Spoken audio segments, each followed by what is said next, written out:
ফুটবলে যুক্ত আমি যখন গ্রামে ছিলাম, গ্রামে বড় বড় মাঠে ঢাকার থেকে প্লেয়ার যাইতো, বিদেশি প্লেয়ার যাইতো, দেশি প্লেয়ার যাইতো, অনেক ভালো ভালো প্লেয়ার যাইতো। তো আমি মাঠে বসে খেলা দেখতাম, এমনকি ছোট পোলাপানদের সাথে খেলাধুলা করতাম।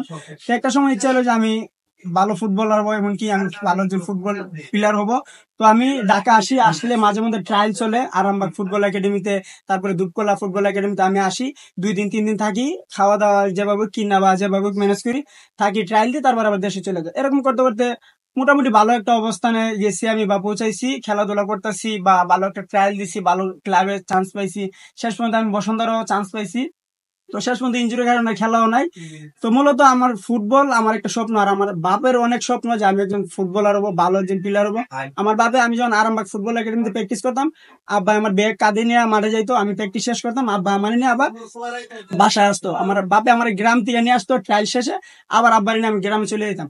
তো এখন যে আমি ভিডিওর মাধ্যমে আসি, শুধু আমার বাপের জন্য আসি। আমার বাবা বলছে যে তুমি ফুটবল খেলতে পারো না বা ফুটবল দিয়ে কিছু করতে পারো না, তো তুমি যত মিডিয়া জগতে আসো, মিডিয়াতে তুমি কিছু করতে পারবা, বা তোমার প্রতি আমার একটা ভরসা আছে।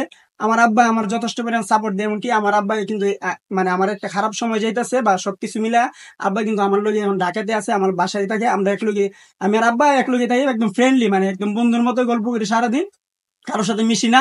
আপু আছে, আর এই যে আমার আব্বা আছে, আর তুহিন আছে, এই যে রিয়া আছে, রিয়া আমার বোন লাগে।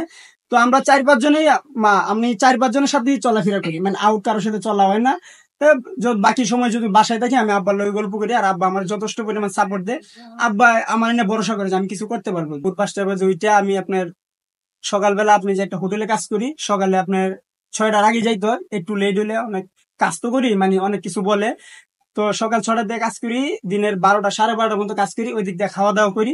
400 টাকা বেতন দেয়, 400 টাকা বেতন দিলে তারপর আমি আপনার বাসায় আসি। বাসায় এসে আমি গোসল দিয়ে রেডি হইতে হইতে 1:30 কি 2টা বাজে। তারপরে রেডি হই, আপনার আমি তো ইউটিউবে কাজ করি, ব্যাগ গুছায়া তারপরে উত্তরা ভিডিও করতে চলে যাই। ভিডিও শেষ হয় আপনার আস্তে আস্তে সন্ধ্যা 7টা 8টা বাজে। তখন আইসা তাড়াহুড়া করে গোসল দিই।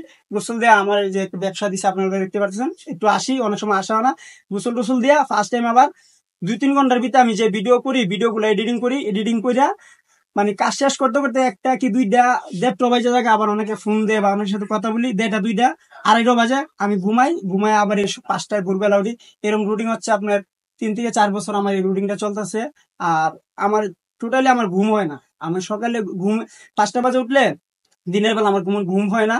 তার মধ্যে আপু যখন ফোন দেয়, আমি 1 সেকেন্ড দেরি করি না, যে অবস্থা থেকে আমি অবস্থায় যাই। একদিন ফোন দিছে নিল, পাশে চলে আসে, আমি আপু আমার তো বার্মিস জুতা পরা বা জামা কাপড় বানানো হয়, তুমি যে বাবা সেভাবে চলে গেলাম, দুপুরে খাওয়া দাওয়া করলাম, আপুর সাথে আড্ডা দিলাম, তারপরে আবার বাসায় চলে আসলাম। আমার রুটিন এভাবেই দিন। আমি দিনে আপনার 20 মিনিটও ঘুমাইবার সময় পাই না। আমি যখন ওই নাটকের কাজটা করছি, যখন ডিরেক্টরের কাজ করতেছে ল্যাপটপে, তখন আমি কিন্তু ঘুমায়া ঘুমায়া, হ্যাঁ, এই কাজ করে আমি ঘুমাই যাই, এই কাজ করে আমি ঘুমাই যাই।